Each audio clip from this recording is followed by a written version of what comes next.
धन्वन्तरिमादिते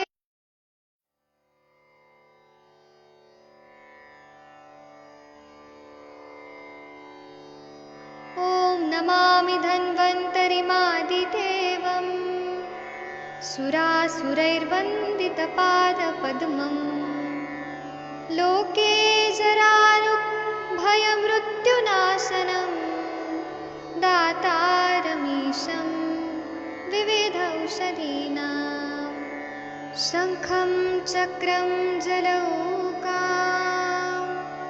दधतं मृतघटं चारुदोर्भिश्चतुर्भिः सूक्ष्मस्वच्छातिहृद्यं शुकपरिविलसन् मौलिमम्भोजनेत्रं कालाम्भोदोज्ज्वलाङ्गं कटितटविलसच्चारुपीताम्बराढ्यं वन्दे धन्वन्तरीतं निखिलगदवन् प्रौढदावाग्निलीलं प्रौढदावाग्निलीलं प्रौढदावाग्निलीलम्।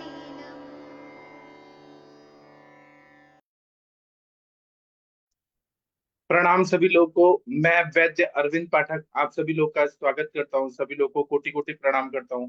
आइए आज हम लोग अष्टांग हृदय माधव निदान पढ़ेंगे। बोलने में गलती हो गया, माधव निदान पढ़ेंगे। इसमें हम नासा रोग विज्ञान, नासा रोग का निदान वो हम लोग देखने वाले हैं। और क्या है, आजकल ऐसे पेशेंट आ रहे हैं कि अभी जैसे ही शरद ऋतु शुरू हो गया है ना, तो गर्मी थोड़ा बढ़ गई है, तो लोग गन्ने का रस पी रहे हैं, जूसेस ले रहे हैं, और सबको पीनस और साइनोसाइटिस और ये प्रतिशय ये सब हो रहा है। तो हम लोग इसी पे चर्चा कर देते हैं, तो बहुत मजा आएगा।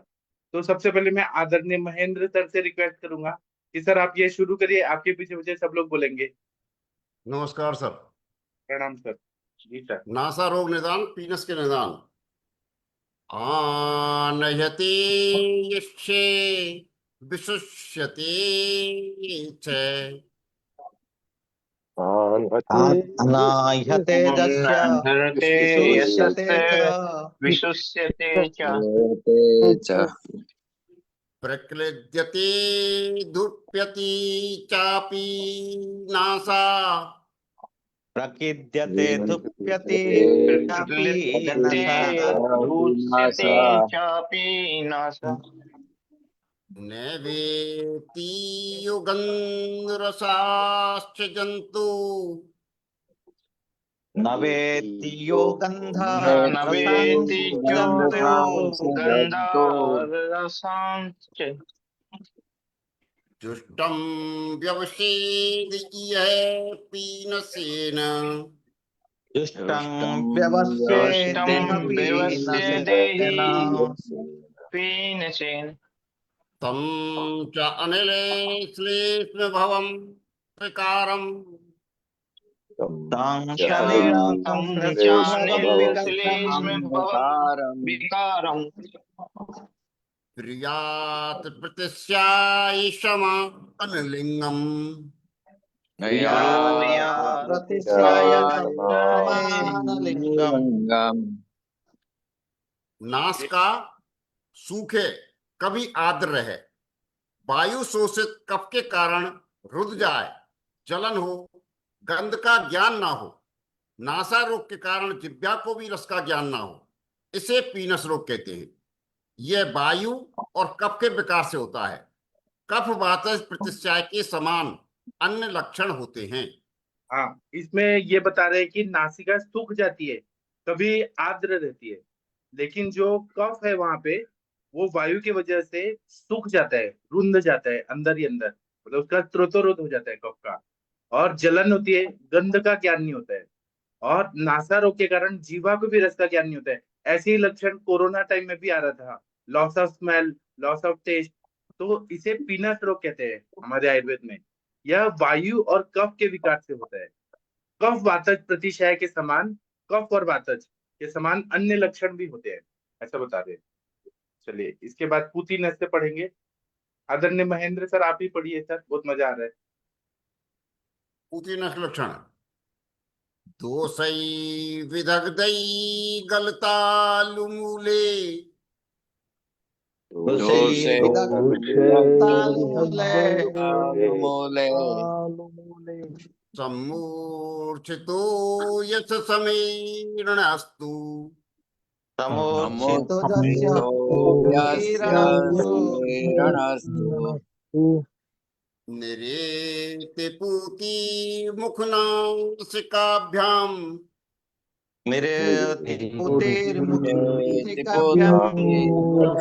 मुखनासिकाभ्याम् सम्पूति नश्यं प्रवदन्ति रोगम् सम्पूर्तिनास्यं प्रवदन्ति रोगम्। पित्त, कफ और रुधिर के प्रकोप से कंठ और तालु के मूल में वायु दूषित हो जाता है, तब मुख और नाक से दुर्गंध आती है। इस रोग को पूती नस्य कहते हैं। टिप्पणी: आचार्य विदे ने पूती नस्य में आंख और सिर में पीड़ा, नाक में खुजली, ज्वर और नाक से रक्त युक्त दुर्गंधित स्राव होना और बतलाया है। हाँ, तो यहाँ पे देखिए 3 चीजें मेन है। पित्त दोष, कफ दोष और रक्त का प्रकोप हो जाता है, और कंठ और तालु के मूल में वायु दूषित हो जाता है। कहाँ पे हो रहा है? कंठ का मूल और तालु का मूल में वायु दूषित हो जाता है, इससे मुख और नासिका से दुर्गंध आ रही है, तो इसको पूती नस्य कहते हैं, सड़ा हुआ पूती नस्य। और वहाँ वो भी आ रहे हैं, मतलब बलगम भी आ रहे हैं। और इसके वजह से आचार्य विदेह जो शालक्य तंत्र में बहुत विद्वान माने जाते हैं, उन्होंने कहा कि पूती नस्य में आंख और सिर में पीड़ा होती है, आई पेन होता है और हेडेक भी होता है, नाक में खुजली होती है, इचिंग होता है, ज्वर और नाक से रक्त दुर्गंधित स्राव होता है। मतलब ब्लड भी आएगा लेकिन वहां पे दुर्गंधित स्राव होगा, ज्वर भी होगा, और ऐसा बताया। इसी को मधुस्रवा में क्या बताया कि पूती नस्य के लक्षण लिखते हैं, दोषे ही पित्त, कफ और रक्त, इन दोषों से रक्त भी इतर दोषों के समान होता है, ऐसी गणना की गई है। मतलब रक्त को भी किसी किसी ने दोष माना है। तो विदग्ध, मतलब रक्त सहित पित्त और कफ का उष्मा से विदग्ध होने पे जब अम्ल और लवण पाक हो जाता है, उन्होंने, ऐसे हम लोग अम्ल पाक बोलते हैं, लेकिन इन्होंने लवण पाक करके एक नया कॉन्सेप्ट बोला है।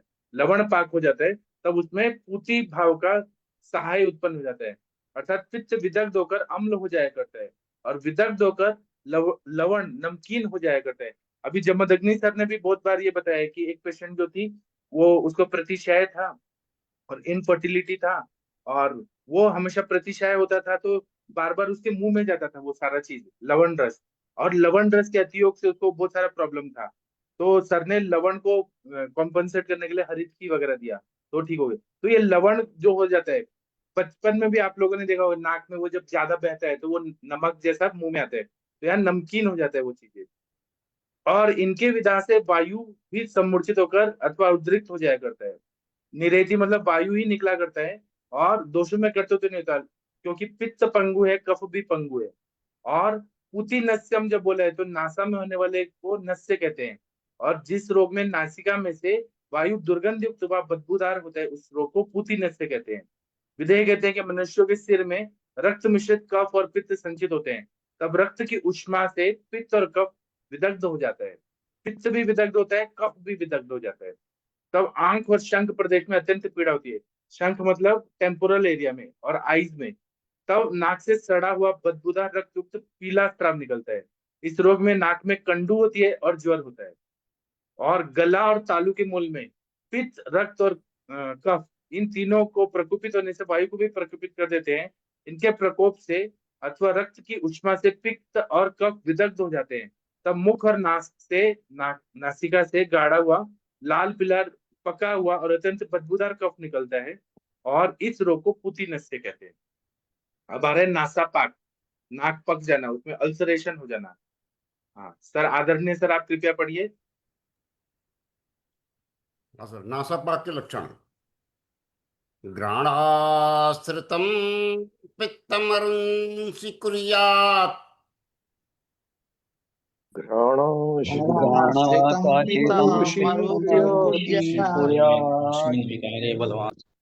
अस्मिन् विकारे बलवांश्च पाके यस्मिन् विकारे बलवान् च पाकः पाक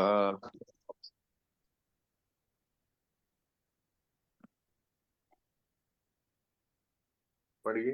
तं नासिकापाकम् इति व्यवच्छेद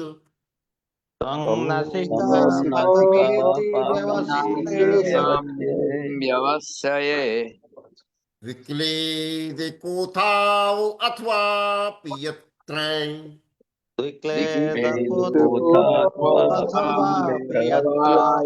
अत्र नासिका में रहने वाला पित्त बहुत से व्रण उत्पन्न कर देता है। उसके विकार से नाक पक जाती है, आर्द्रता रहती है, सड़ने की दुर्गंध आती है। इसे नासापाक कहते हैं। आप लोगों ने भी देखा होगा कि नाक पक जाता है। तो ये क्या पता है, एकदम इसके एक एक शब्द जो हैं, ये माधव आचार्य जो थे उन्होंने हमारे लिए ही बोला है। हमको इस तरह से ही सोचना चाहिए। क्या बता रहे हैं, घ्राणाश्रितम पित्तम अरुंशी कुर्यादस्मिन विकारे बलवांश पाकः।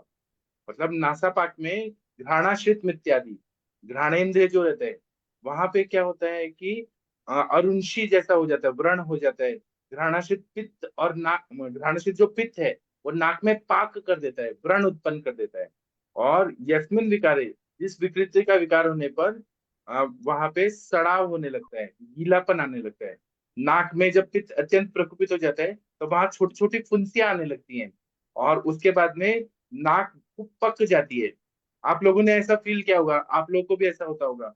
शरद ऋतु में तो बहुत सारा होता है कि छोटी छोटी फुंसियां आ गई हैं, पक गई, और उसमें स्त्राव होता है, बदबूदार स्त्राव होता है, सड़ाव होता है, इसको नासापक बोलते हैं। हरिहर सर, आपके पास ऐसे पेशेंट आए हैं जिन्होंने बोला होगा कि नाक पक गया है हमारा, नाक में फुंसियां हो गई हैं? हरिहर सर कुछ बताइए। जी सर आते हैं। तो आप क्या देते हैं सर उसमें ट्रीटमेंट? सर मैं इसमें सूक्ष्म त्रिफला एकेटी यह सब चलाता हूँ, और कभी कभी नस्य कर्म भी करता है इसमें। हाँ, विरेचन भी देना पड़ता है, पित्त के वजह से सड़न हो रही है। और ये वीना मैडम, आप कुछ बताएंगी इस पे? तो इसमें नासिका पाक। हाँ बोलिए बोलिए सर। हाँ सर, इसमें नस से किस तेल का यूज करते हैं?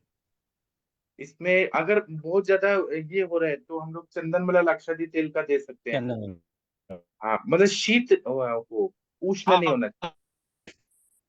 या हाँ घी का होता है कि नस्य हम दे सकते हैं, घी का नस्य देसी दे। घी, हाँ ठीक है। हाँ, वीना मैडम आप कुछ एक्सपीरियंस शेयर करिए प्लीज। जी सर, मैं तो घृतनस्य देती हूँ ज्यादा तो, और पित्त शामक, नहीं तो विरेचन। ज्यादा है, दवा से कम नहीं हो रहा है, इन्फेक्शन है उसको, दुर्गंध है, वो कफ को, हरे रंग का कफ है तो उसको इन्फेक्टेड मान के हमारा सूक्ष्म त्रिफला देती हूँ। गंधक द्रुति लगाने को, गलशुंडी पाक भी होता है तभी, तो गंधक द्रुति लगाने को, वहां पे पेंट करने को देती हूँ। और ज्वर है थोड़ा तो त्रिभुवन कीर्ति। जी, बहुत अच्छा। विरेचन से चरक तो में बहुत अच्छे कम होता है। हाँ, चरक में जो बताया है, इसमें चरक में जो बताया है, उसमें रक्त और पित्त दोनों के बताया है। उसमें बताया कि पहले इसमें शोथ होता है, उसके बाद में इसमें पाक होता है, और उसमें रक्त के पित्त के साथ में रक्त भी इन्वॉल्व होता है।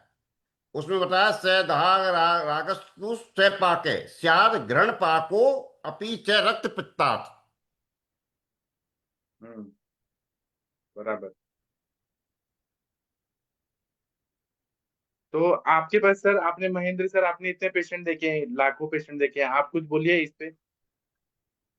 Sir NASA. वैसे इसमें अपन पित्त और रक्त के दोनों को ही ट्रीटमेंट अपन इसमें साथ में लेके चलते हैं, क्योंकि इसमें रक्त भी इन्वॉल्व है और साथ में रक्त इन्वॉल्व रहता भी है। जैसे पर रक्त शोधक चीज भी इसमें देंगे और पित्त शामक चीज भी इसमें देंगे, जब ही इसका पूरी तरह इलाज हो पाएगा। यदि और साथ में वो चीजें जो अपने रेस्पिरेटरी सिस्टम पे काम करें लोकली, और इसके अलावा जो इसमें पाचक पित्त का जो इन्वॉल्व है, पित्त का जो अपन पित्त शामक जो चिकित्सा देते हैं, उसको भी अपन साथ में लेके चलना चाहिए। और जो मैडम ने बताया कि घी का प्रयोग इसमें लोकली में अपन करते हैं, यदि कुछ नहीं तो आप सादा गाय का घी भी गर्म करके उपयोग में लेते हैं, उसके उसी से भी आराम मिलता है। और नहीं तो अपन जो त्रिफला घृत वगैरह उसका प्रयोग करते हैं तो उससे भी रिलीफ मिलता है सर। जी। घी का आपने बहुत अच्छा बताया। अनुरिता मैडम, आप कुछ बोलना चाहेंगी? अनुरिता मैडम, आप कुछ इसके अलावा कुछ नुस्खे वगैरह बताना चाहेंगी क्या? शायद मैम कुछ काम सर में। बहुत कुछ बताना चाहती हूँ लेकिन दूसरी कंसल्टेशन पे हूँ। बट एक और चीज बोलनी थी मुझे। मतलब आज ही की केस है मेरे पास में। सर तो बहुत अच्छा बता रहे हैं लेकिन सर ये नस्य मतलब अभी तो मेरे ट्रीटमेंट का हाफ हिस्सा हो गया है सर। आप जब मुझे नस्य देते थे वो 1 साल के नस्य के बाद में जैसे वो तो होता है ना कि वात के ऊपर चिकित्सा करनी तो बस्ती ये संपूर्ण चिकित्सा है, पित्त के ऊपर विरेचनीय चिकित्सा है। लेकिन मेरा मुझे टाइम अगर कोई मिलता है और अगर मुझे कोई परवानगी देता है तो मैं बोलूंगी इन ऑल डिसीजेस नासाई शीर्षोद्वारम फॉर एवरीथिंग। तो ये मेरा फिलहाल का कंडीशन है अभी। पार्किंसनिज्म जिस केस को मैंने किया है सिंपल पंचेंद्रियवर्धन तेल और क्षीरबला तेल ये दोनों चीज का कॉम्बिनेशन दिया है सर। पहले क्षीरबला फिर पंचेंद्रियवर्धन। लेकिन वो पेशेंट अभी भले ही कंप्लीट राइटिंग नहीं कर रहा है लेकिन जो बेडरिडन था वो उठ के बैठ पा रहा है, लिख पा रहा है। उसके बाद में सबसे मेन चीज उसको वो जो पार्किंसनिज्म वगैरह जो दिमाग में था कि नहीं अभी पेशेंट इज डिटोरेटेड उसका सिर्फ हाँ ब्रेन वॉज अट्रोफिक 13 years बिफोर। लेकिन उसके बाद में सिर्फ फिजियोथेरेपी और खाना और सो के रहना इतना ही सब काम। इसके साथ में मैंने उनको बाकी कुछ भी नहीं, ब्राह्मी बटी मेधाविन टैबलेट है मेरी प्रोप्राइटरी है और उसके साथ में मैंने सिंपल नस्य और कुछ काढ़े दिए हैं, बात के ऊपर अभया रिष्ट दिया है और कुछ सूजन वगैरह क्योंकि वो पेशेंट गैंग्रीन का भी मेरे पास में। सो डायबिटिक रेजिम के साथ में सिर्फ इतना देने से पेशेंट मेरा पूरा फोकस उनके सिर्फ पैर के एम्पुटेशन के ऊपर था कि वो बचाना है। लेकिन उसके साथ में नस्य मैंने उनको बोला कि आप एक भी दिन रोकना नहीं। आज ऐसी कंडीशन है सर कि 3 या 4 दिन अगर नस्य उनका रुक गया तो उसके बाद में वो लिथार्जिक हो जाते हैं। उनका डोपामाइन और इसकी मैंने 13 टैबलेट 22 टैबलेट बंद कर दिए सर। मतलब diabetes multivitamin then gangrene antibiotic and जो उनकी पार्किंसनिज्म के लिए चल रही थी डोपामाइन की सिंडोपाइन एवरीथिंग 2 से 3 कॉम्बिनेशंस थे। And you very well know sir actually मैं कभी भी अचानक बंद नहीं करती हूँ। लेकिन उनका 2 एम्पुटेशन के बाद में उनका पूरा पैर कट जाता था इसलिए मुझे कोई भी अपद्रव्य मेरी और संप्राप्ति शंकर को खराब करने के लिए कोई नहीं। इसलिए मैंने जस्ट एक नशे का कंट्रोल था और 72 घंटे ही मेरे सामने मैंने मांगे थे। एडमिट था मेरे यहाँ पे केस। तो उसकी वजह से मैंने उनको सिंडोपा वगैरह सब बंद करने के लिए बोला कि सब बाद में देखेंगे अभी कुछ नहीं। लेकिन उसमें से अच्छी चीज ये हो गई कि विदाउट एनी एलोपैथिक 22 टैबलेट बंद होने के बाद में भी he didn't go to withdrawal symptom. Secondly उनका गैंग्रीन तो रिवर्सल हो ही रहा है क्योंकि एम्पुटेशन रुक गया और सबसे मेन चीज डायबिटीज उनका कंट्रोल में है। और सेल्यूलाइटिस से बाहर क्योंकि सेल्यूलाइटिस से बहुत बुरा हो गया था उनका, पूरा पैर सड़ गया था। अभी तो ग्रैन्युलोमा वगैरह डेवलप होने लग गया है। लेकिन उसके साथ में पेशेंट नस्य और ये जो अभ्यंतर ट्रीटमेंट है उससे खड़ा। मैं मेरा खुद का भी सर इमरजेंसी तो अभी आपको फॉर्मूला मालूम है कि सर्वाइकल अगर बैठने लग गया या फिर मेरे हाथ पैर के इसमें अगर मतलब ओवर बहुत ज्यादा एग्जर्ट हो जाती हूँ मैं। अभी पिछले वीक में मेरा yearly annual performance badminton cricket सभी एक साथ में आ गया था। तो इसकी वजह से इवन गरबा तो ये सारे 7-8 इवेंट मेरे 15 दिन में एक के बीच में आ गए। तो मैंने सिर्फ 7 दिन सिंपल क्योंकि दूसरा कोई नस्य करने वाला है तो धारा नस्य मैं अकेली नहीं ले सकती हूँ। इसलिए मैंने सिर्फ पंचेंद्रिय वर्धन के 5-5 गुण सोते वक्त में और एक एक्टिवेटर करके थोड़ा तीक्ष्ण नस्य है क्योंकि बहुत ज्यादा दोनों कॉलेजेस का लोड है पेपर सेटिंग चेकिंग और लेक्चर्स। तो मैंने तीक्ष्ण नस्य भी लिया। It gives you very good stimulation to all your brain centres. माइंडलिंग है मेरे ट्रीटमेंट का बहुत इंपॉर्टेंट हिस्सा है। उसमें से नस्य बहुत अच्छा है, बहुत ही कारागार। मतलब आप कितना भी मुझे बोलने के लिए बोलेंगे तो मैं बहुत सारी टेस्टिमनी सिर्फ नसी के ऊपर दे सकती हूँ। और इसके लिए दीजिए सर ना, अरविंद सर आप थैंक यू दीजिए सर। ना, टेस्टिमोनी दीजिए ना, आप दीजिए। सर सबसे बड़ी टेस्टिमनी तो मेरी है आपके 2000 शायद 21-22 की बात है जब मतलब मल्टीपल मेरे जो cervical spondylosis and lumbar spondylosis और ओवर यूज ओवर स्ट्रेस की वजह से कंप्लीट सर्वाइकल मतलब गिडीनेस भी रहता था। वेट मेरा 85 के अबव था। तो इसकी वजह से एक्टिविटीज में भी काफी दिक्कत आती थी। और अरविंद सर तब आयुष दर्पण इस पे लेक्चर लेते थे तो फिर नहीं बोले तो भी 12 महीनों में से मैंने 9 महीना तो कंसिस्टेंट लिया होगा। फिर बाद में मेरा प्रैक्टिस हो रही है बहुत ज्यादा और लेक्चरशिप भी कहीं दिल्ली वगैरह जाना इसकी वजह से थोड़ा सा गैप आ गया। लेकिन उसके बाद में अभी तक मुझे वो एपिसोड नहीं बैठा कि मैं गिर रही हूँ या चक्कर आ रहा है या मेरा क्रिकेट का कुछ परफॉर्मेंस है वो कम हुआ है, या सर्वाइकल की वजह से मुझे चक्कर आ रहा है। ये अभी तक टचवुड 45-46 की थी मैं, and today now I am completing 48, but still I don't find कि मैंने अभी तक कोई दवाई या कुछ पेन किलर या आयुर्वेदिक भी तो I have not taken yet.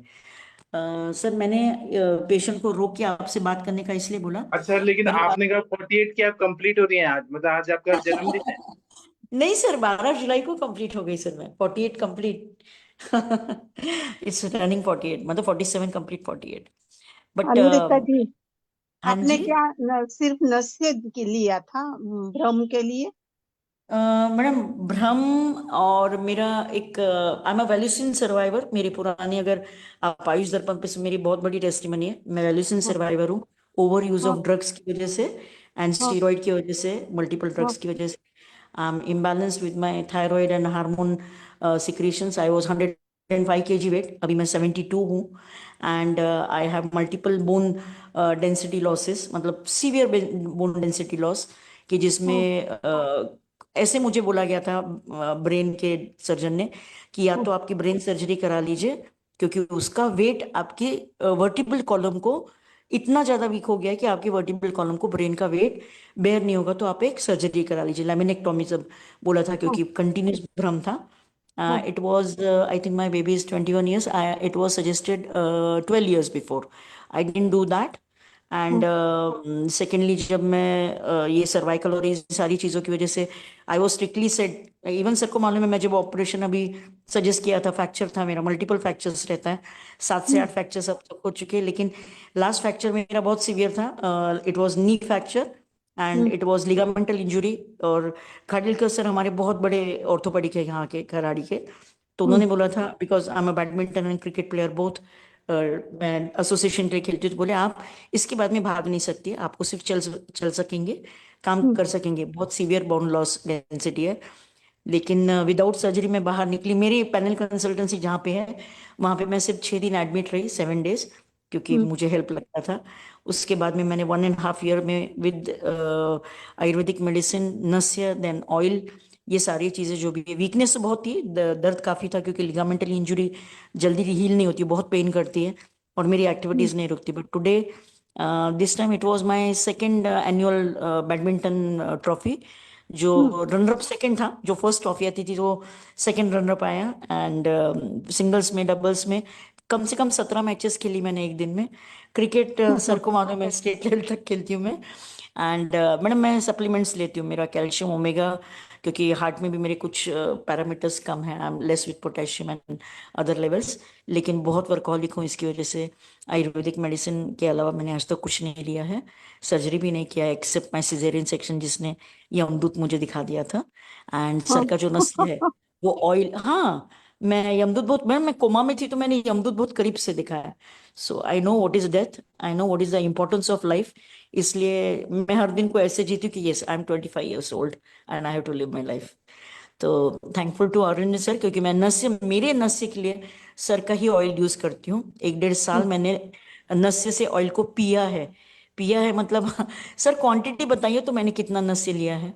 And sir के 2 बॉटल सुबह, मतलब 2 बॉटल शाम को, मतलब 60 ml पर डे नस से लेती थी। हाँ, मतलब 80 से ज्यादा वाला क्वांटिटी है ये। नस से एंड लिया और वो 2 मिनट में खत्म, वो पूरा एब्जॉर्ब हो जाता था इसके नाक से।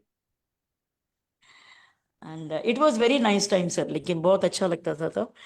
अभी तो बॉम्बे एंड कोल्हापुर केस में मैं सिर्फ सैटरडे संडे पुणे रहती हूँ, या फिर इमरजेंसी आप केस है सैटरडे संडे से आइए ना, इस बार भी अभी फिर से कर देते हैं ना। तो अगर अ, महीने में 8 दिन आइए आप, सैटरडे संडे, तो महीने में 8 दिन में 60 ml के हिसाब से आपका कितना जाएगा? 4800 ml।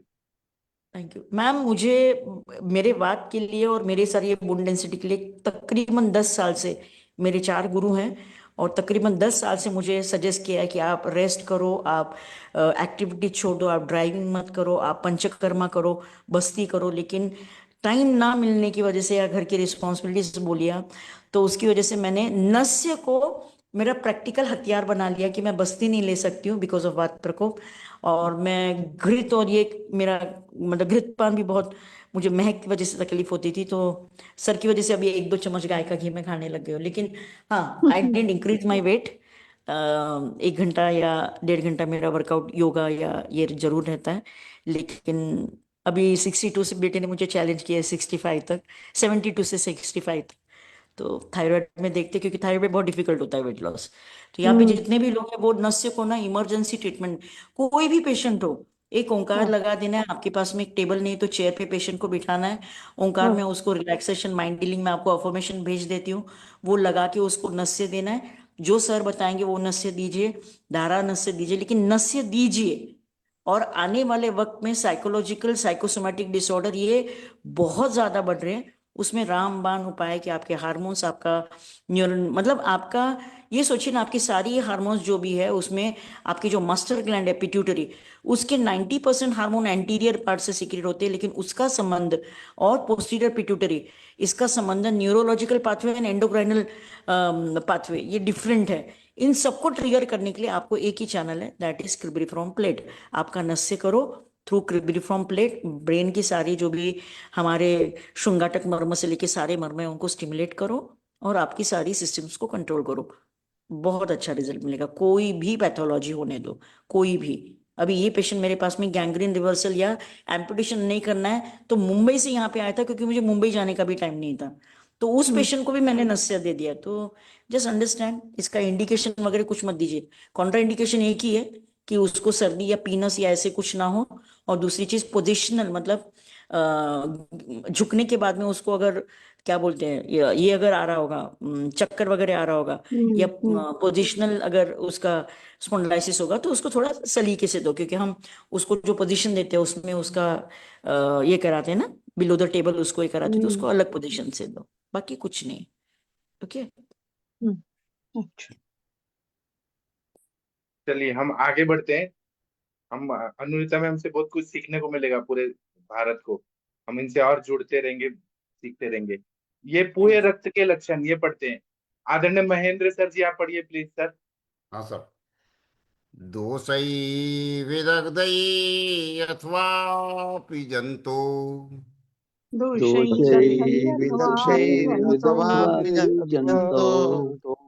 ललाटो देशे अवतस्य तैतै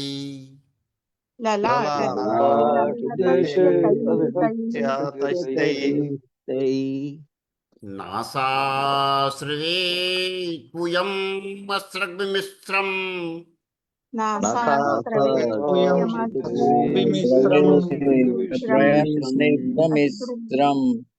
सम्पूय रक्तं प्रवदन्ति रोगम्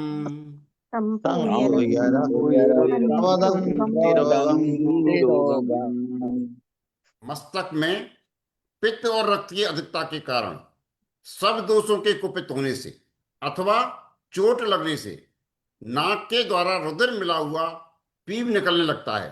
इसे पूया रक्त कहते हैं। हाँ, तो अभी ये जो है ना, ये मस्तक में अगर पित्त और रक्त पित्त की संप्राप्ति जैसा हो रहा है, तो और सब दोष भी कुपित है, अगर चोट लग रहा है, इंजुरी, उसकी वजह से नाक के द्वारा रुधिर मिला हुआ पीप निकल रहा है, इसे पूय रक्त बोलते हैं। पूय मतलब पस, पस जैसा भी है और रक्त भी मिला हुआ है। अब इसी को टीका में क्या बोला है कि दोषागंतजुम पूय रक्तम महादोषित इत्यादि, मतलब यहाँ पे दोष आगंतुज पूय और रक्त के लक्षण बोलते हैं। रक्त की अधिकता से जब दोषों का जब विकृत पाक होता है, विकृत पाक के वजह से जो विकृत पाक युक्त अथवा ललाट में चोट लग जाने से पाक हो जाता है, चोट लगने से पाक होता है। तब भिन्न भिन्न प्रकार के, जैसे लाठी से लग गया, लकड़ी से, पत्थर से, चाकू से आदि के प्रहार से, या किसी अधिक भारी वस्तु के सिर पे पीड़ित हो जाने से नाक में से पूरे रक्त युक्त स्राव होता है। पित्त रक्त के आधिक्य से शिरोगत दोषों के विदग्ध हो जाने से वह, अथवा नाक व सिर में चोट लग जाने से वह, सिर के भिंच जाने से नाक से बदबूदार रक्त युक्त मिश्रित स्राव निकलता है, उसको पोए रक्त कहते हैं। आप लोगों ने ऐसे पेशेंट देखे हैं तो बता सकते हैं, कोई कुछ बताना चाहते हैं तो। पस भी आ रहा है, रक्त भी आ रहा है। ठीक है, फिर हम आगे बढ़ते हैं। 5वां नंबर का श्लोक बताइए, पढ़िए सर। हाँ, बोलिए बोलिए। हाँ अभी बोलिए। जस्ट मैंने उसको कंसल्ट करके आ रही हूँ 5:30 बजे। लड़की हाँ मेरे पास में अभी प्रेजेंट हुई है कि उसको मंद ज्वर रहता है, और वो बार बार उसका 15 से 20 दिन मेंस्ट्रुएशन, मैंने मेट्रोरेजिया उसका रक्त प्रदर करके डायग्नोसिस किया। लेकिन फिर जाते जाते वो बोली कि बचपन में मेरे नाक से बहुत बार खून आया है, बहुत बार। तो मैंने पित्त प्रधानता या रक्त पित्त की ऐसी कुछ दृष्टि होगी। लेकिन फिर उसका कॉल आया कि मैडम मुझे अभी जब मैं टेंशन लेती हूँ तब मुझे हिच मतलब फिट्स जैसा, उसकी डेंचर पूरी तरह से बंद होता है। आप 2 से 10 मिनट तक उसका एपिसोड रहता है। ब्रेन स्कैन नॉर्मल है, पीसीओडी सिर्फ इसमें है इनटू सोनोग्राफी। तो सर ये कहीं ना कहीं ये संप्राप्ति इधर तो नहीं जा रही है, क्योंकि उसको बचपन में 5-6 की उम्र से रक्त पित्त था और बार बार होता था, और मंद ज्वर भी रहता है। तो पित्त की तो दृष्टि है, लेकिन अभी पस वगैरह या कुछ ऐसा सिक्रीशन नाक से होता था कि वो बता नहीं सकती है। लेकिन मुझे ऐसे लगता है कि शायद ये इससे जुड़े, और ये हाँ वजह हो कि बराबर, अभी कोई अभी रक्त उस, है ना। हाँ हाँ क्योंकि उस वक्त में रक्त पित्त रहा होगा, सार्वदेहिक पित्त और तिर्यक पित्त कंट्रोल नहीं रहा होगा, और वो नॉनवेज ईटर है, because she is by religion she is Muslim. तो उनका जो भी तीक्ष्ण उष्ण ये सारी चीजें मसाले उनके खाने में रहती है। तो अभी जस्ट 1-2 घंटे पहले ही मैंने उसको किया और फोन पे पता चला। तो ये क्या उससे रिलेट कर सकते हैं क्या सर? हाँ जरूर, संप्राप्ति वैसे ही बन रही है ना। हाँ वही मुझे ऐसे लग रहा है कि शायद ऐसे कुछ हो, क्योंकि बच्ची है, वो 19 साल की बच्ची, फर्स्ट ईयर की स्टूडेंट है। अभी इन्होंने यही बोला, पित्त और रक्त की अधिकता से दोष प्रकुपित हो रहे हैं, मतलब वो इतना ज्यादा हो गया कि विकृत पाक हो रहा है, बाद में इन्फ्लेमेशन हो रहा है, पाक हो रहा है, पस फॉर्मेशन हो रहा है। तो ये पोए रक्त हो रहा है ना, बराबर है। इसमें चिकित्सा क्या देंगे? तो रक्त पित्त का भी देंगे और ये इन्फ्लेमेशन का सूक्ष्म त्रिफला एकेटी और नस से भी देंगे, ऐसा कि जो हील करे वहां पे। तो उसमें चंदन चोट भी हो मुलाकात सकती है करने सर, से। शायद हो सकता है वो बच्ची कहीं से गिरा गिरी होगा, उस तरह की वो कोई हिस्ट्री मिल सकती है हाँ उसकी, शायद बचपन हाँ, की। वो देखें। और जो ये है ना, पोयोत्पत्ति ना होने के लिए सर का एक वो है, मैं भेजूंगा ग्रुप में, कि दही नहीं खाना है, फर्मेंटेड चीजें नहीं खाना है, दिन में नहीं सोना है, नमक ज्यादा नहीं खाना है, एक है कुछ, मिक्स फ्रूट सैलेड नहीं खाना है, वो मैं दूंगा। वो आप कराइए, सूक्ष्म त्रिफला दीजिए, और रक्त पित्त की जो चिकित्सा है वो दीजिए, और विरेचन कराइए, तो हो जाएगा वो ठीक। वो रक्त एकेटी दीजिए, अमृता गुगुल, कैशर गुगुल, त्रिफला गुगुल, तो उससे ठीक हो जाएगा। चलिए आगे का जो श्लोक है, कौन पढ़ना चाहेगा? छींक के मैं लक्षण, आप पढ़िए। ये नॉर्मल छींक नहीं है, दोषज तीव्र छींक है। दोषज क्षवथु के लक्षण। घ्राणाश्रिते मर्मणि संप्रदुष्टे संप्रदुष्टो घ्राणाश्रिते घ्राणाश्रिते मर्मणि मर्मणि संप्रदुष्टो सम्प्रदुष्टो यस्यानिलो नासिकया निरेति तस्यानिलो यस्यानिलो नासिकया नासिकया निरेति निरेति। कफानुजातो बहुशो अतिशब्दः कफानुजातो बहुशो बहुशो अतिशब्दः। तं रोगमाहुः क्षवथुं विधिज्ञः। तं तम्रमहो क्षवथुं विधिज्ञा विधिज्ञा। नासिका के श्रृंगाटक नामक मर्म स्थान में कुपित हुई वायु कफ के साथ मिलकर अत्यंत शब्द के साथ बार बार नाक से निकलती है। इस रोग को शास्त्र के जानकारों ने क्षवथु रोग कहा है। जी, वो शवतु रोग, इसमें नासिका के श्रृंगाटक नाम का जो मर्म है, उसमें वायु कुपित हो जाती है, कफ स्थान के साथ मिलकर अत्यंत शब्द के साथ बार बार नाक से निकलती है वायु, इसको शवतु रोग, और इतना प्रेशर से निकलती है।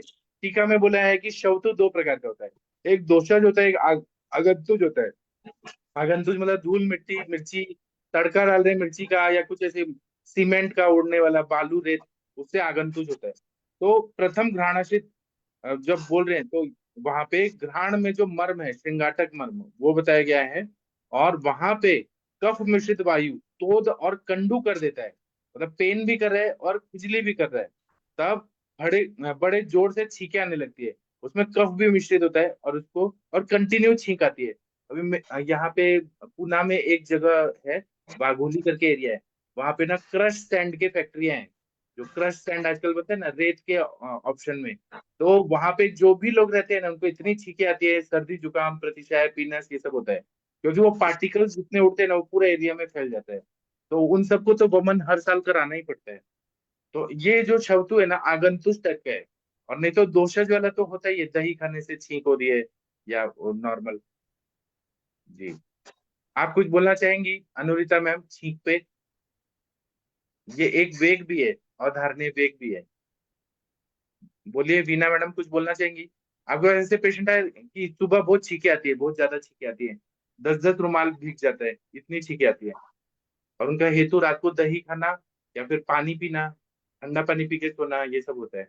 कफज ग्रहणी है तो भी ये लक्षण दिखाई देते हैं उनको। पहाट में प्रातः काल से भी पहले, सूर्योदय से पहले उनको प्रतिशाय होता है, छींके आती है, ये मुझे मालूम है।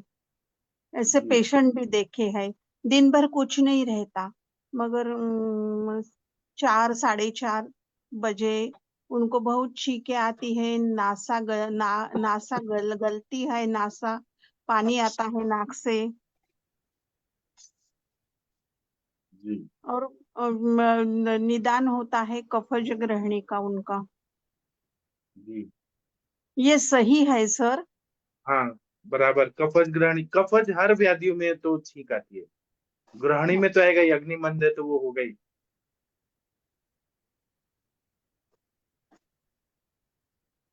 ठीक है, ठीक है। और कोई कुछ और बोलना चाहते हैं तो बोलिए, नहीं तो आगे बढ़ते हैं। आगंतुक शब्द के लक्षण, आगंतुक का स्पेशल बता देंगे। कौन बोलेगा, कौन पढ़ेगा? प्लीज पढ़ दीजिए, कोई भी पढ़िए, पढ़िए, कौन पढ़ेगा? पढ़ रहा है कोई? आपके तीक्ष्ण पढ़ पेशेंट। देता हूँ सर। प्रणाम हाँ सभी को। पढ़ो। पढ़िए। तीक्ष्णोपयोगाद् बीज घ्रातो वा तीक्ष्णोपयोगाद अभिजिग्रतो उपयोगाद अवजिग्रतो वा भवान् कटुर्निरीक्षिणाद् वा भावान् कटून अनिरीक्षणात् वा। एक मिनट रुकिए, मैं इसको लेके आता हूँ हाँ जी। नीचे। हाँ, ये पढ़िए, सूत्रादिर्वेवा। सूत्रादिर्भिर्वा तरुणस्थि मर्म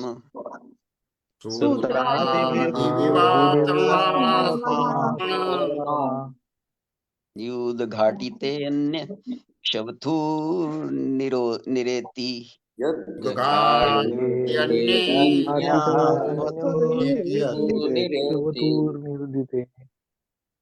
कोई तीक्ष्ण कटु पदार्थ सूंघने से अथवा राई आदि तीक्ष्ण पदार्थ खाने से अथवा सूर्य की ओर देखने से अथवा सूत्र आदि नाक में छोड़ने से अथवा तरुणस्थि नासा वंशस्थि या श्रृंगाटक नामक मर्म स्थान में चोट लगने से अगांतुज क्षवथु होता है।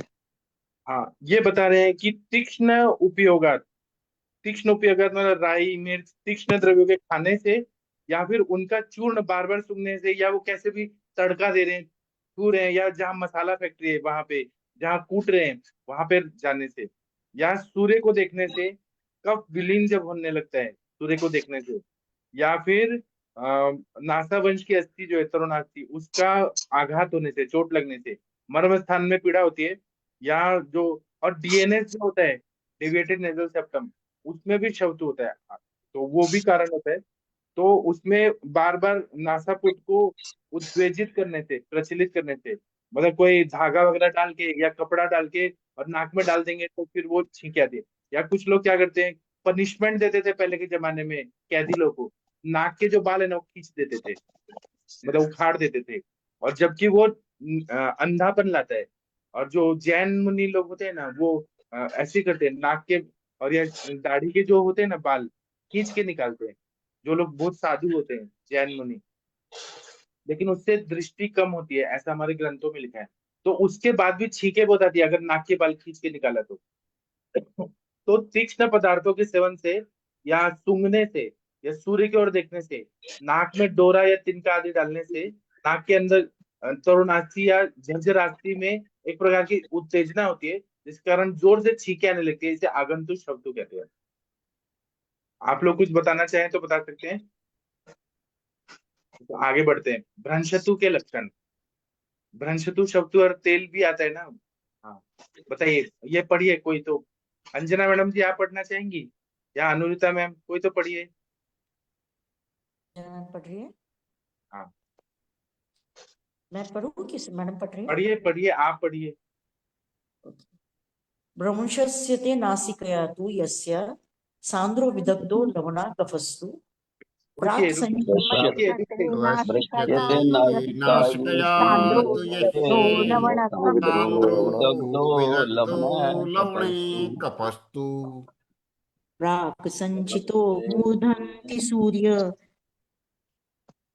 प्राक् संचितो मूर्धन्ति सूर्यतप्ते तप्तस्तं भ्रंशथुं रोगम् उदाहरन्ति तं भ्रंशतो उदाहरन्ति। रोगम उदाहरन्ति। मस्तक में पहले से ही संचित कफ कुपित कुपित सर ये गाढ़ा है ना, गाढ़ा। खारी खारी मतलब हाँ खारा मतलब लवण जैसा। हाँ खारा होकर सूर्य की उष्णता खारा। पाकर नाक से निकलता है, इसे भ्रंशथु कहते हैं, रोग हाँ कहते हैं। भ्रंशतु रोग मतलब इसमें बोल रहे हैं कि नाक में जो निकलता है, भ्रंशते प्रभंशते मतलब नाक के द्वारा निकलता है। और विदग्ध कहने का मतलब है कि लवण का, कफ का लवण मात्र नमकीन होना स्पष्ट होता है। जब विदग्धो लवणा ऐसे जब बोल रहे हैं दूसरे लाइन में, विदग्धो लवणा मतलब कफ का नमकीन होना, कफ नमकीन हो जाता है। और विदग्ध और लवण कहने से ये लक्षण विशेष रूप से समझ आता है। प्राक संचिता मतलब पहले से संचित हुआ जो कफ है, जब सूर्य की रोशनी पाता है। तो अभी जैसे शरद ऋतु है तो बहुत सारे लोगों को ये तकलीफ हो रही है, और इसी तरह से जो बसंत ऋतु आती है तब भी ये प्रॉब्लम शुरू हो जाती है। तो लोग बोलते हैं कि ये एलर्जिक रिनाइटिस है, या फिर वो वायरल इन्फेक्शन है, या साइनोसाइटिस स्नीजिंग हो रहा है, कोल्ड कफ है। लेकिन ये आयुर्वेद में कितना डीप में कि पहले से संचित कुपित है वो कफ, और वो सूर्य की उष्णता पाकर फिर नाक से निकल रहा है। तो इसको भी हमें देखना चाहिए। एक विप्रकृष्ट कारण होता है, एक सन्निकृष्ट कारण होता है। विप्रकृष्ट कारण मतलब बहुत पहले से हेतु का सेवन कर रहे हैं और तुरंत वैसा चीज मानने से फिर हो रहा है। सन्निकृष्ट कारण ये होता है कि दही खा लिया, ठंडा पानी पी लिया, फ्रिज का पानी पी लिया, वो तुरंत वाला होता है सन्निकृष्ट। तो ये हमें देखना चाहिए। तो शरीर में प्राक संचय से ही दोषों का प्रकोप नहीं होता, कभी कभी हेतुओं की बहुलता से बिना संचय के भी दोष प्रकोपित हो जाते हैं, ये बताया है। तो मस्तक में झरझरास्ती से पहले ही संचित गाढ़ा विदग्ध और नमकीन कफ जब सूर्य के ताप से या धूप के समय पिघलता है तो उसे भ्रंशतु रोग कहते हैं। चलिए, इसके आगे का जो श्लोक है, सबसे इंटेलिजेंट कौन है आप लोगों में से? दीप्त के लक्षण पढ़ना है, प्लीज कोई पढ़ दीजिए। आप लोगों में से कौन पढ़ना चाहेगा? प्रदीप सर जी आप पढ़ेंगे प्लीज।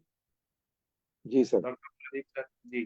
ग्रहणे भ्रशंदा समन्विते तु ग्रहणे प्राणे भ्रशंदाय हेतु विनिसरे धूम इवे वायु विनिसरे धूमो इव वायु नासा प्रदीप्ते च यस्य जन्तो नासा प्रदीप्ते जन्तु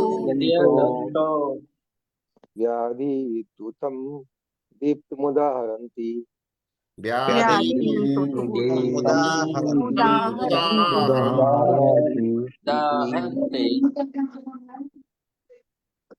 नाक में अत्यंत दाह हो, धुएं के समान वायु निकले, नासिका में जले हुए के समान पीड़ा हो, तो इस रोग को दीप्त कहते हैं। हाँ अब इसमें बता रहे हैं कि नाक में बर्निंग हो रहा है, धुएं के समान वायु निकल रहा है, नासिका में जले हुए के समान ऐसे बर्निंग जैसा पीड़ा हो रहा है। अनुरिता मैम आपने ऐसे पेशेंट देखे हैं केमोथेरेपी वगैरह के बाद या एंटीबायोटिक्स खाने के बाद? पेशेंट ऐसे बोलता है कि बर्निंग हो रहा है नाक में, ऐसे देखे आपने? यस सर देखिए। और सिर्फ केमोथेरेपी नहीं सर, बहुत सारी ऐसी कंडीशंस है कि जिसमें पेशेंट ने पूरा आतप सेवन किया हुआ है, पूरा 40 डिग्री 44। आपको परभनी एरिया मालूम है कि नहीं पता नहीं सर, मैं इस कंडीशन से गई हूँ कि इतना टेम्परेचर हाइक हुआ था कि ऐसे लग रहा था जैसे अभी ब्रेन पिघल जाएगा। और वो जलन पीड़ा इतनी अजीब रहती कि उसके साथ में भ्रम और तिमिर भी बाद में आने लगता है। अगर आपने वो पित्त को नहीं रोका तो you can enter into stroke. This is a condition just before the stroke. कटुरस का अधिक प्रमाण में सेवन होने से भी ये कंडीशन आती है, नाक से धुआं निकलता है बहुत बराबर। तीखा खाने से। और यहाँ पे आपने मिसल पाव खाया है क्या? आप तो खाती होंगी, मिसल पाव खाने के बाद भी ऐसे ही होता है। कोल्हापुर में तो कोल्हापुर का मिसल पाव। धुआं आता है सच में नाक से। सर आप हमारे कोल्हापुर अहमदनगर का ठेचा, खरड़ा और ठेचा खाइए तब भी आएगा धुआं। अरे ठेचा में क्या मिर्ची, होता है? महेंद्र सर को बताइए क्या होता है ठेचा में।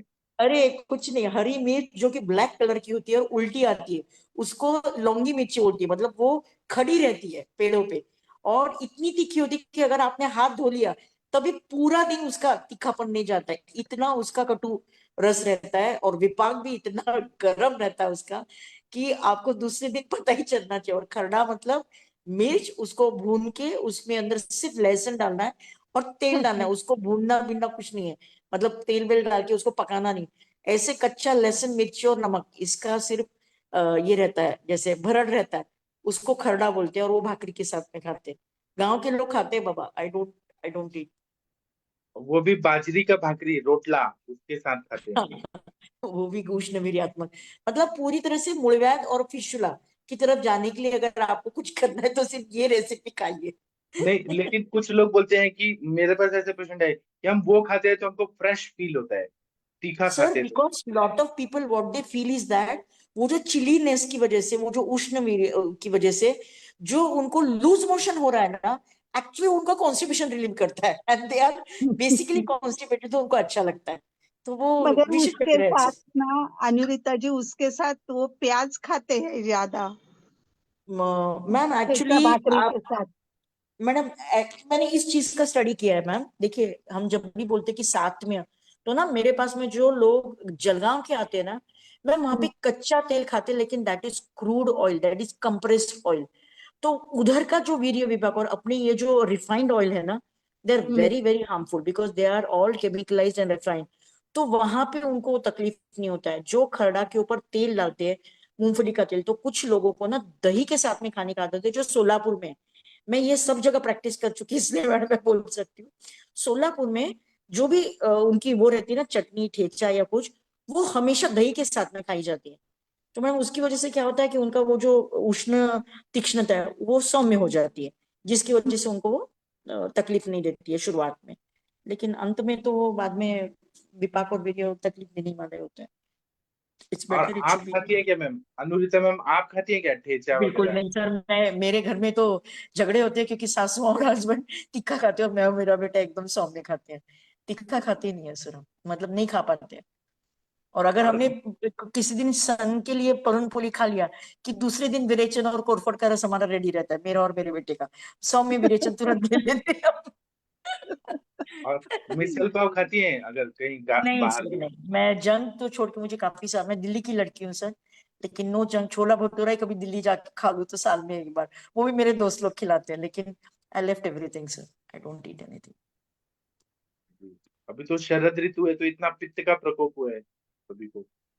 हमारे यहाँ कोकण में तो मिर्ची और उसके साथ मोहरी, राई, ये सब मिलके उसका लोणचं, उसको क्या अचार। बोलते हैं? अचार। हाँ, अचार खार बनाते खार। हैं उसका। मॅडम तुम्ही कोकणातल्या कुठल्या भागात आहात? मी तुमच्या उत्तूरला आहे, कोकणच्या जवळच आहे. चिपळूण, यहाँ पे कराड, कराड. कराडच्या पण पुढे मॅडम, म्हणजे उत्तूरच्या अलीकडे Bahirewadi, just near to this beach, क्या नाम है, पाटण. I don't. नहीं नहीं मैडम, गड हिंगलजच्या नंतर उत्तरेकडे जाताना इज जस्ट अच्छा. नियर कोंकण, या दैट एरिया। हाँ हाँ हाँ. बहुत मछली खाते हैं यहाँ पे लोग, बाप रे, इतना उष्ण कैसे खा लेते हैं। पर मैं सर एक और पूछना था, ये जो कलकत्ता के लोग नॉनवेज मोहरी के तेल में बनाते हैं सर, मस्टर्ड ऑयल, इवन वो भी तो उष्ण वीर्य का रहता है सर, उनको नहीं कैसे वो तकलीफ ठीक नहीं है, होती? लेकिन वहां ठंडी कितनी पड़ती है? अभी वहां कितनी ठंडी है देखिए वहां पे। तो कलकत्ता का मुझे तो नहीं मालूम सर, लेकिन वहां अपने यहाँ पे ठंडी बहुत मिर्च। है तो वहां चलता है, हिमालय पर्वत है ना, नेपाल वगैरह, तो वहां की ठंडी हवाओं को प्रोटेक्ट करने के लिए तो चलता है सरसों का तेल, वहां चलता है। लेकिन यहाँ नहीं खा सकते हैं। महाराष्ट्र में अगर खाएंगे तो रक्त पित्त हो जाएगा, नाक से खून आने लगता है। देश का। गुजरात में तो इधर सर लाल मिर्ची का अचार बहुत बनता है। हाँ, लेकिन सर आपके गुजरात का मिर्ची तीखा ही नहीं होता है, मतलब कितना भी खाओ ऐसे खा लो, बाद में उसका विपाक शायद कटु हो जाता है। गुजरात में मुझे तो लगता है तीखा ना करता है ही नहीं, कितना उनकी मीठा सारी खाते हैं रेसिपी सर। मीठा ही खाते हैं। और और मुझे, हाँ बोलिए बोलिए। मिर्च तीखा मिर्च की खाने चीज जाने और खाते हैं, ज्यादा लोग खाते हैं तीखा। हाँ, और मेरे को पिछले साल हरिहर सर ने वहां वेरावल के रेलवे स्टेशन पे वो खिलाया था दही वड़ा, और उतना मीठा था ना, इतना मीठा था, और उस ऊपर से उन्होंने वो अनार का बीज डाला था, इतना मीठा जैसे दही में भी चीनी डाला था, मीठा दही वड़ा खिलाया था सबने। और मतलब इतना मीठा है ना वो, वहां पे हर चीज मीठा मीठा मीठा मीठा, दाल भी मीठा, सब्जी भी मीठा, हर चीज मीठा रहता है। और हमारे घर में भी ऐसा ही हम खाते हैं, सब सब्जी में हम अमसूली और गुड़ डालते हैं। कोकम और गुड़, है ना, कोकम और गुड़ गुड़। के बिना एक सब्जी नहीं बनती हमारी। दाल भी वैसी ही, मगर वो बहुत षड्रसाभ्यासा होता है, सब रस उसमें जाते हैं, मेथी पड़ती है। कोस्टल एरिया जो है ना, वहां पे तो चाहिए वो चीजें थोड़ा बल बढ़ाने के लिए, क्योंकि वहां की भूमि जो है वो क्षारीय है ना, तो उसको कॉम्पनसेट करने के लिए ऐसा चीज चाहिए, मधुर रस। क्षार, पानी में भी क्षारता है ना, तो वो पित्त बढ़ाता है, तो पित्त को बैलेंस करने के लिए मधुर रस चाहिए, बराबर है सर ना। हाँ सर। सर अभी तो बैंगन भरता, लाल हाँ, मिर्ची का अचार और तीखी मिर्ची खा लिया तो नाक में से पानी चालू हो गया अभी। किसको, आपको? हाँ हाँ, वो क्योंकि आपका जो है वो कोस्टल एरिया है ना सब, वहां पे तो वहाँ की भूमि क्षारीय है बहुत ज्यादा, वहां पे हीट है, मतलब वहां के पानी में, भूमि में, तो आपको मधुर रस लेना ही पड़ेगा, और छाछ लेना ही पड़ेगा वहां पे। तो आप सर अभी तो विरेचन कर लीजिए ना, क्योंकि अभी पित्त का काल है, विरेचन ले लीजिए। सर हरिहर सर, आप मुझे एड्रेस दीजिए तो मैं आपको विरेचन वटी सबको गिफ्ट दूंगा, अभी भेज दूंगा। महेंद्र सर आपका भी एड्रेस दीजिएगा। मैंने भेजा शाम है को तो मेरा। हम कभी हाँ, दही मैं नहीं खाते हैं लेकिन ठीक है सर, अब भेज दूंगा। मैं मंडे से सभी को पार्सल करूंगा, सबको विरेचन वटी मेरी तरफ से गिफ्ट। आप खुद भी खाइए, पेशेंट को भी दीजिए, पित्त निकालिए सबका, रक्त की जी शुद्धि जी। करिए। और अनुरिता मैडम आप भी दे दीजिए। आप कब आएंगी? आप मेरे से ले ही लीजिए डायरेक्ट सैटरडे को, मेरे हाथ से ही ले। आपको मेरा एड्रेस मालूम है, आप मेरे नीचे से ही सबको कुरियर करते हैं। वहीं हाँ पे हूँ ठीक सर, है, सैटरडे को हूँ, ओपीडी में हूँ। ठीक है। मतलब आप नस से लेने नहीं आएंगे अभी? नहीं नहीं आप सर, आना है मुझे, लेकिन क्या होता है सर, 10-11 बज जाते हैं मुझे सेंटर में। और जो एडमिशन शुरू किए ना डे केयर के, वो पूरा 12-12 घंटे सर, इमरजेंसी एम्पुटेशन रोकना है, हार्ट अटैक है, 4 हार्ट ब्लॉक है, ऐसे रहेगा तो मुझे वही सामने खड़े रहना पड़ता है। स्टाफ के ऊपर नहीं डिपेंड रहती हूँ सर मैं, इस वजह से पक्का मैं कहाँ पर आऊंगी। प्रैक्टिस करती हूँ आप? पुणे में?